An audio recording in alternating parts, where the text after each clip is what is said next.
তারাতলা কাণ্ডে ধৃত কালীচরণ বন্দ্যোপাধ্যায়ের বাড়িতে আজকে তল্লাশি চালানো এসআইটি।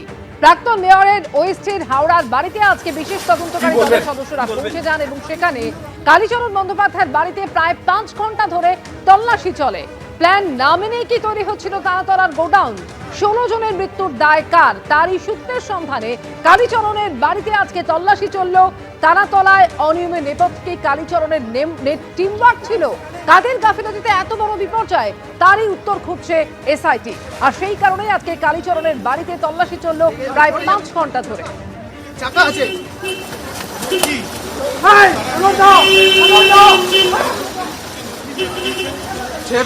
ছেড়ে দে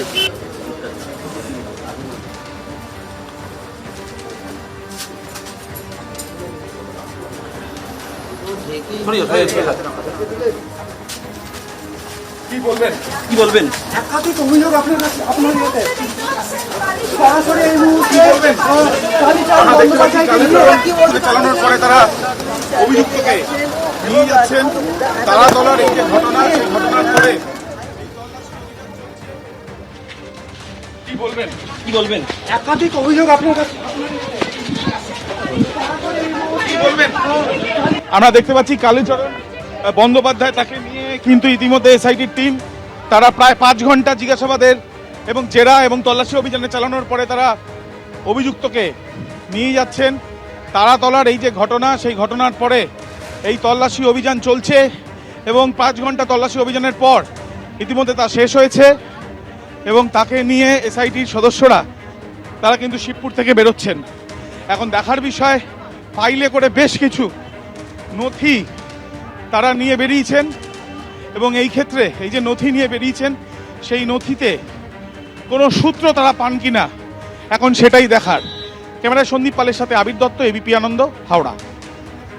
কালীচরণ বন্দ্যোপাধ্যায় প্রাক্তন মেয়রের ওয়েস্টে তারাতলা বিপর্যয়ের পর যাকে গ্রেফতার করা হয়েছে, তারই হাওড়ার বাড়িতে আজকে পৌঁছে গেল বিশেষ তদন্তকারী দলের সদস্যরা এবং যেখানে প্রায় 5 ঘন্টা তল্লাশি চলল। যেটা খবর পাওয়া যাচ্ছে, বেশ কিছু নথিপত্র উদ্ধার হয়েছে তার বাড়ি থেকে।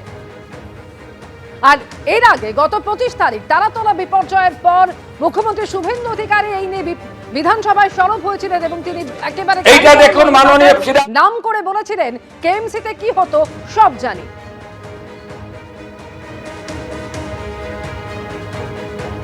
আপনার কেএমসিতে কি হয়েছে আমরা জানি না, আপনার কালীকে তুললে সব বেরিয়ে যাবে।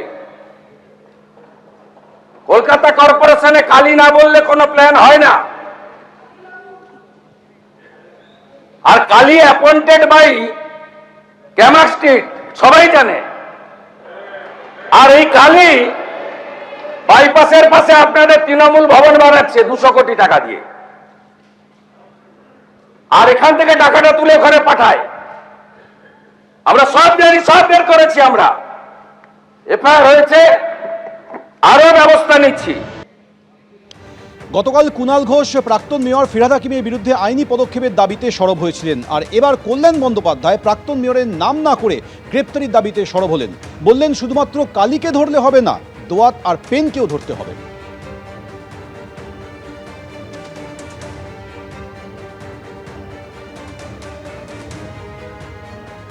শুধু কালীকে ধরলে হবে? কালী রাখার জন্য দোয়াতটা তো দরকার, যে দোয়াতে কালী এতদিন ছিল, তাই তো? তার দোয়াতটাকেও নিয়ে আসুন, আর সঙ্গে পেনটাকে ধরে নিয়ে আসুন। পেন না হলে কালী দিয়ে আপনি লিখবেন কি করে নতুন করে ইতিহাস, মাননীয় মুখ্যমন্ত্রী? শুধু কালী ধরলে হবে না, দোয়াতটাকেও টেনে নিয়ে আসতে হবে। আর ওই পেনটা, যে পেনটা দিয়ে কালীকে বেশি ইউটিলাইজ করতো, সেই পেনটাকেও ধরে নিয়ে আসুন। তবে আপনি সার্থক হবেন, তবে আপনি নতুন করে আপনার ইতিহাস লিখবেন, মাননীয় শুভেন্দু অধিকারী মুখ্যমন্ত্রী পশ্চিম বাংলা। কিন্তু প্রবলেম হচ্ছে কি আপনারা জানেন, কালীকে তো নিয়ে এলেন, দোয়াতটা আর পেনটা দুটোই আপনার বিটিমের মধ্যে রয়ে গেছে, তাদের আর ধরতে পারছেন না, তাদের আর আপনি ধরতে পারছেন না। তাদেরকে ধরতে হবে, তাদের না ধরলে কি করে হবে? তারাতলার ঘটনায় আগেই প্রাক্তন মেয়রকে নিশানা করেছিলেন মুখ্যমন্ত্রী। একটাকেও ছাড়া হবে না। আপনাদের প্রাক্তন মেয়রের সই আছে। 25 তারিখ বিধানসভায় গোডাউন বিপর্যয় নিয়ে বিবৃতি দিয়েছিলেন মুখ্যমন্ত্রী, যদিও সেই অভিযোগ মানতে নারাজ প্রাক্তন মেয়র ফিরহাদ হাকিম। এইটা দেখুন মাননীয় ফিরহাদ হাকিমের সই। দেখুন পুরো আমরা এটা বের করেছি। দেখুন ফল্টি ডিজাইন, এইটা বিল্ডিং প্ল্যানের নকশা, কাউকে ছাড়া হবে না। এ আপনাদের পাপের ফল। সব জায়গায় টাকা নিতে নিতে এই সিটি অফ জয়কে এবং বৃহত্তর কলকাতাকে মৃত্যুপুরীতে আপনারা পরিণত করেছেন। একাধিক ইনসিডেন্ট, গার্ডেন রিচ থেকে শুরু করে শিক্ষা নেননি, সংশোধন করেননি। গার্ডেন রিচের ধ্বংসস্তূপে আপনার জেলা মুর্শিদাবাদের যারা হাত খুলে মমতা ব্যানার্জিকে ভোট দেয় মুসলিম, তাদের 14 জন চাপা পড়ে মারা গেছিল, একজনকে উদ্ধার করতে পারেননি আপনারা জীবিত। একটাকেও তো ছাড়ার কোনো সিন নেই। আপনার প্রাক্তন মেয়রের সই আছে, এতে কাউকে ছাড়া হবে না। এটা ইললিগ্যাল হয়নি। এটা প্ল্যান, আমি যতদূর জানি, মানে প্ল্যানটা বোধহয় স্যাংশন হয়েছিল এবং প্ল্যানের স্যাংশন ফিজ বোধহয় জমা হয়েছিল। কিন্তু এটা যখন হচ্ছিল তখন যে সুপারভিশন, সেটার বোধহয় গাফিলতি ছিল। প্রাক্তন মেয়রের প্রাক্তন ওএসডি কালীচরণ বন্দ্যোপাধ্যায় ইতিমধ্যে গ্রেফতার হয়েছেন, পুলিশ হেফাজতে রয়েছেন। আজ হাওড়ায় তার বাড়িতে যান এসআইটির আধিকারিকরা। একাধিক প্রশ্নের উত্তর তারা খুঁজছেন। বেশ কয়েক ঘন্টা তার হাওড়ার বাড়িতে আজ তারা তল্লাশি চালালেন। আর এই প্রসঙ্গে কি বলছেন দেবজিৎ সরকার, রাজ্য বিজেপির প্রধান মুখপাত্র, শুনুন। যে কোনো দুর্নীতি, যে কোনো অন্যায়, যে কোনো দুষ্কর্মের প্রতি জিরো টলারেন্স বর্তমান পশ্চিমবঙ্গ রাজ্য সরকারের। কেউ কোনো রকম পলিটিক্যাল ইমিউনিটি পাবেন না বা অ্যাডমিনিস্ট্রেটিভ ইমিউনিটি পাবেন না। খুব শিক্ষিত, উচ্চশিক্ষিত, খুব বড় বড় স্কুল থেকে পাশ করেছেন, খুব প্রতিভাবান বা বড় দলের সঙ্গে যুক্ত, রাজনৈতিকভাবে খুব ক্ষমতাবান যার হয়েছিল, এরকম কোনোভাবে কেউ কোনো ইমিউনিটি পাবে না। গতকাল একেবারে ডেডলাইন দিয়ে ফিরহাদ হাকিমের গ্রেফতারি চেয়েছিলেন কুণাল ঘোষ। যদি আজ 5টার আগে অ্যারেস্ট হন ফিরহাদ হাকিম, তাহলে বুঝবো শুভেন্দু অধিকারী যা দেখিয়েছেন ঠিক করেছেন, সততার সঙ্গে দেখিয়েছেন। কিন্তু যদি দেখা যায় যে ফিরহাদ হাকিম অ্যারেস্ট হচ্ছেন না, তাহলে ধরে নিতে হবে শুভেন্দু অধিকারী ফিরহাদ হাকিমের এই সইটাকে রাজনৈতিক চাপ হিসেবে ব্যবহার করছেন, যাতে বাঁচতে গেলে তৃণমূলটার পিঠে ছুরি মারুন এবং বাকি কাউন্সিলরদেরকে ফোন করে করে নিয়ে আসুন। কোন কি হাতি করাতে গেছেন। 21শে জুলাই শহীদ সমাবেশ পালন করবে কারা? কালীঘাট তৃণমূল নাকি ঋতব্রত তৃণমূল? এই প্রেক্ষাপটে পুলিশের কাছে ইতিমধ্যেই 2 তৃণমূলের তরফেই চিঠি দেওয়া হয়েছে। আর এই আবহে ভিক্টোরিয়া হাউসের সামনে আজ সভাস্থল ঘুরে দেখলেন কুণাল ঘোষ সহ অন্যান্যরা। 21শে জুলাই তৃণমূলের সবচেয়ে বড় রাজনৈতিক কর্মসূচি। এতদিন শহীদ দিবসের এই মঞ্চ থেকেই দলকে আগামী দিনের দিশা দেখাতেন মমতা বন্দ্যোপাধ্যায়। কিন্তু বিধানসভা নির্বাচনের ভরাডুবির পর সেই 21শে জুলাইয়ের আগেই দিশাহীন হয়ে পড়েছে তৃণমূল। দল ভেঙেছে। একদিকে যখন প্রতীক নিয়ে কার্যত লড়াই শুরু হয়েছে কালীঘাট তৃণমূল ও ঋতব্রত তৃণমূলের মধ্যে, তখন অন্যদিকে 21শে জুলাই নিয়েও শুরু হয়েছে দড়ি টানাটানি। ধর্মতলায় ভিক্টোরিয়া হাউসের সামনে শহীদ দিবস কর্মসূচি পালন করতে চেয়ে কলকাতা পুলিশকে চিঠি দিয়েছে কালীঘাট তৃণমূল এবং ঋতব্রত তৃণমূল। 1993 সালের 21শে জুলাই সচিত্র পরিচয়পত্রের দাবিতে আন্দোলনে নেমেছিলেন তৎকালীন যুব কংগ্রেস নেত্রী মমতা বন্দ্যোপাধ্যায় এবং সেই আন্দোলন হয় রক্তক্ষয়ী। প্রায় 14 জনের প্রাণ যায় পুলিশের গুলিতে, এমনটাই কিন্তু অভিযোগ ওঠে।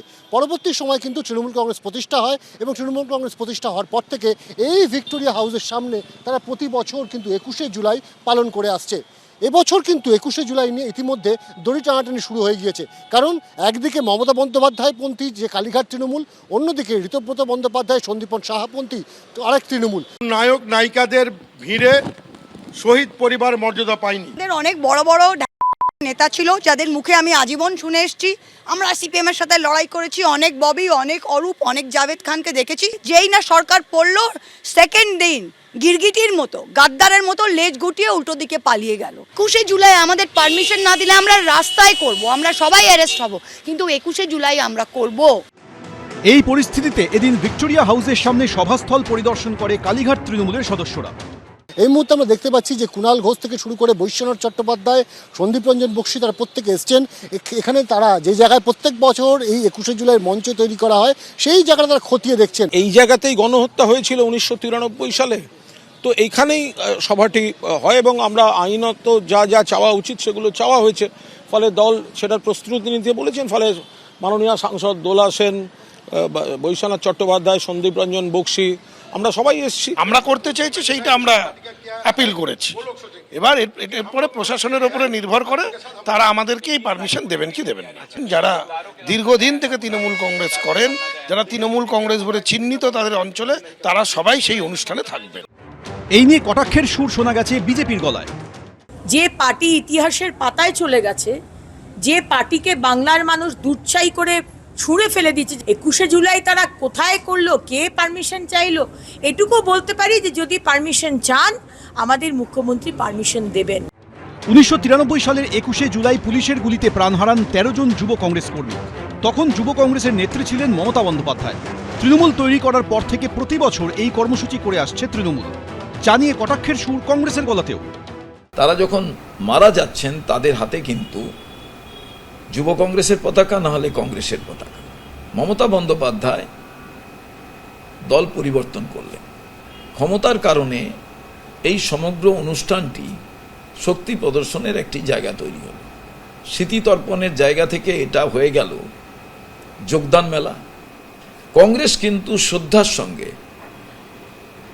এই দিনটি পালন করে চলেছে এবং আমরা ঠিক করি শহীদ দিবস আমরা শহীদ মিনারের নিচে পাদদেশে আমরা পালন করব। 2018 সালে কলকাতার কোনো বড় বা প্রধান রাস্তা সভার জন্য সম্পূর্ণ বন্ধ করা যাবে না বলে নির্দেশ দিয়েছিল কলকাতা হাইকোর্ট। মামলাকারীর অভিযোগ, সেই নির্দেশ অমান্য করে 2025 সালেও শহীদ দিবসে সভা করে তৎকালীন শাসক দল তৃণমূল। এ নিয়ে সম্প্রতি হাইকোর্টে আদালত অবমাননার মামলা হয়। তাতে মমতা বন্দ্যোপাধ্যায় ও অভিষেক বন্দ্যোপাধ্যায়ের বিরুদ্ধে নোটিশ জারির নির্দেশ দিয়েছে আদালত। অনির্বাণ বিশ্বাস, সমীরণ পাল, ঐশী মুখোপাধ্যায় রিপোর্ট, এবিপি আনন্দ। কার ডাকে সাড়া দিয়ে 21শে জুলাইয়ের সমাবেশে যাবেন কালীঘাট তৃণমূল না ঋতব্রত তৃণমূল? ধন্দে তৃণমূলের শহীদ পরিবারের সদস্যরা। এরই মধ্যে আমন্ত্রণ জানাতে তাদের শহীদদের পরিবারের কাছে পৌঁছে গেলেন কালীঘাট তৃণমূলের দিকে থাকা কাউন্সিলর। সেরকম দেখলে আমি যাবই না কোনো দিকে, আমি যাব না। বিজেপি সরকারের আমলে এই প্রথমবার তৃণমূলের শহীদ দিবস। 21শে জুলাই আসতে আর বাকি নেই এক মাসও। তার আগে এই দিনটিকে স্মরণ করা নিয়েও তুঙ্গে উঠেছে তৃণমূলের দুই শিবিরের দড়ি টানাটানি। কালীঘাট তৃণমূল না ঋতব্রত তৃণমূল, কারা করবে এই সমাবেশ, এই নিয়েই তুঙ্গে চাপানোতর। আর এর মধ্যে পড়ে সবচেয়ে বেশি অবহেলিত বোধ করছেন 1993 সালে 21শে জুলাইয়ে প্রাণ হারানো মমতা বন্দ্যোপাধ্যায় সহযোদ্ধাদের পরিবার। পূর্ব যাদবপুরের বাসিন্দা রেণু শর্মা 1993 সালের 21শে জুলাই ধর্মতলায় প্রাণ দিয়েছিলেন তার স্বামী শ্রীকান্ত শর্মা। এবারের সমাবেশ অবশ্য তার জন্য একেবারেই অন্যরকম। আমি কোনো দলের মধ্যে নেই, সেরকম দেখলে আমি যাবই না কোনো দিকে, আমি যাব না। আর দিদির পক্ষে আমি থাকবোই না, এটাই বুঝতে পারছি না কার কাছে যাব। দিদির যদি দুটো ভাগায় কোন দিকে যাব? অন্যরকম, হ্যাঁ অবশ্যই। কি বলবো, যে যার স্বার্থ নিয়ে কেটে পড়েছে অ্যাকচুয়ালি। 21শে জুলাইয়ের ভিড় টানতে আবার মাঠে নেমে পড়েছে কালীঘাট তৃণমূল। দলের শহীদদের বাড়িতে পর্যন্ত ছুটে যাচ্ছেন নেতারা, যেমন 95 নম্বর ওয়ার্ডের প্রাক্তন তৃণমূল কাউন্সিলর তপন দাশগুপ্ত ছুটে গেছেন কল্যাণ বন্দ্যোপাধ্যায়ের পরিবারের কাছে। বাড়িতে গিয়ে রীতিমতো আবদারের সুরে আমন্ত্রণ জানালেন। আপনাদের কাছে মমতা ব্যানার্জির তরফে এসছি, আগামী 21শে জুলাই প্রতি বছরের মতো এবছরও যারা মারা গিয়েছিলেন সেই শহীদদের প্রতি শ্রদ্ধা জানাবার জন্য আমরা ধর্মতলায় মিলিত হব। সেখানে প্রতি বছরের মতো এবারও আপনাদের বাড়ির প্রতিনিধি থাকবেন, মমতা ব্যানার্জির বাড়িতে যাবেন, ওখান থেকে তিনি সব আয়োজন করবেন। আমি বলছিলাম কল্যাণ যাবি না, হ্যাঁ যাবি না তো আমি গন্ডগোল হবে লাইটেস বিল্ডিংয়ে, লাইটেস আমি যাবো। তা মমতা ব্যানার্জির মিটিংয়ে গেছিলো, যে এটা ইয়ে করছিল। প্রাক্তন মুখ্যমন্ত্রী তথা আমাদের সর্বময় নেত্রী মমতা বন্দ্যোপাধ্যায়ের তরফে মাননীয়া মমতা বন্দ্যোপাধ্যায়ের নির্দেশে ওনাদের আমন্ত্রণ জানিয়ে গেলাম 21শে জুলাই আমাদের মঞ্চে যাবার জন্য। এরপরে যদি আরও কেউ এসে যদি ওনাদের আমন্ত্রণ জানায়, শুধু এই শহীদ পরিবারকে অপমান করা হলো না, এতদিন যারা ছিল না, যারা কিছু করেনি, 21শে জুলাই জানে না, তারা যদি হয়, আমার মনে হয় এইটা রাজনীতির ক্ষেত্রে একটা চরম কলঙ্ক হবে। সূত্রের খবর, 21শে জুলাই ভিক্টোরিয়া হাউসের সামনে সমাবেশ করতে চেয়ে কলকাতা পুলিশে চিঠি দিয়েছে তৃণমূলের দুপক্ষই। তৃণমূল তো এখন মমতা বন্দ্যোপাধ্যায় এবং কালীঘাটের একটা দিক, আর একদিকে হচ্ছে ঋতব্রত বন্দ্যোপাধ্যায়ের নেতৃত্বে আর একদিক। এবার আপনারা কোন দিকে আছেন সেটা কি কিছু জানেন, বা কাদের অনুষ্ঠানে যাবেন, কোথায় যাবেন কিছু?